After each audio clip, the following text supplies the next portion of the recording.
1.5 লাখের আলু বিকোবে কুইন্টালে মাত্র 320 টাকায় 7-5 ভেবে আত্মহত্যা আলু চাষির। স্ত্রীর গয়না বন্ধক রেখে ঋণ নিয়ে আলু চাষ করেছিলেন পশ্চিম মেদিনীপুরের চন্দ্রকোনার রাঙামাটি গ্রামের বাসিন্দা রাখাল আলী। উৎপাদন বেড়েছে আলুর, কিন্তু দাম নেই একেবারেই। কিন্তু আলু তোলার সময়ে দাম একেবারে তলানিতে। বর্তমানে কুইন্টাল প্রতি দাম মাত্র 320 টাকা। এই নিয়ে স্ত্রীর সঙ্গে মন কষাকষি হয়েছিল রাখালের। এরপরই কীটনাশক খেয়ে ফেলেন রাখাল। শুক্রবার সন্ধ্যায় ঘাটাল হাসপাতালে ভর্তি করা হয় তাকে, কিন্তু বুধবার রাতে মৃত্যু হয় ওই কৃষকের। রাখালের পরিবারের সঙ্গে দেখা তৃণমূল বিধায়ক অরূপ ধারার।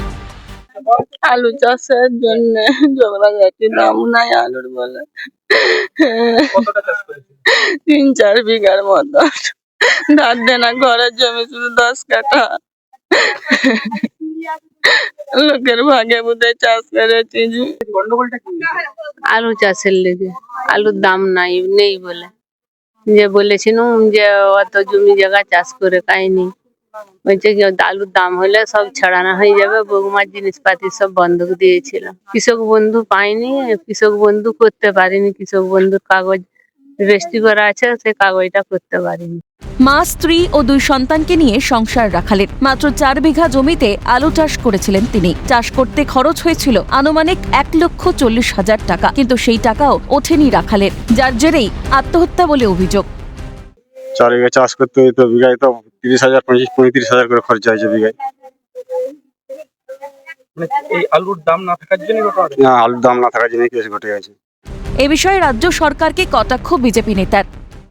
আমরা যোগাযোগ করেছি এবং সেখানেতে আমরা গ্রামের মানুষ এবং ওনাদের পরিবারের দাবি যে কিছু অর্থনৈতিক সমস্যাতে ভুগছিলেন। বর্তমানে আলু চাষে তো চাষিরা মারাত্মকভাবে ক্ষতিগ্রস্ত। যদি এটা সত্য হয় তাহলে এই সরকারকে আমরা ধিক্কার জানাচ্ছি। অন্যদিকে পরিবারের পাশে থাকার আশ্বাস দিয়েছেন তৃণমূল বিধায়ক। বিগত দিনেও ওনার পরিবারের সঙ্গে ছিলাম, আজও আছি। যে কোনো সমস্যার সম্মুখীন হলে আমাদেরকে জানাবেন। আমরা সর্বক্ষমতা দিয়ে, সর্বশক্তি দিয়ে ওনার পরিবারের কাছে থাকবো, সঙ্গে থাকবো। মাথার ঘাম পায়ে ফেলে আলু চাষ করেছিলেন। জীবনের সর্বস্ব পুঁজি লেগে গিয়েছিল সেই চাষে। ভেবেছিলেন ভালো ফলন হলে ঋণ শোধ করে স্ত্রীর গয়না ফিরিয়ে দেবেন, কিন্তু আলুর দাম শুনেই থমকে গিয়েছিল সেই আশা। তারপরই চরম সিদ্ধান্ত। তবে এইভাবে চলতে থাকলে কিভাবে চলবে সংসার? আর কত রাখালের সংসার যাবে অথই জলে? মুখ তুলে তাকাবে সরকার? উঠছে প্রশ্ন। অভিষেক চক্রবর্তীর রিপোর্ট, ক্যালকাটা নিউজ।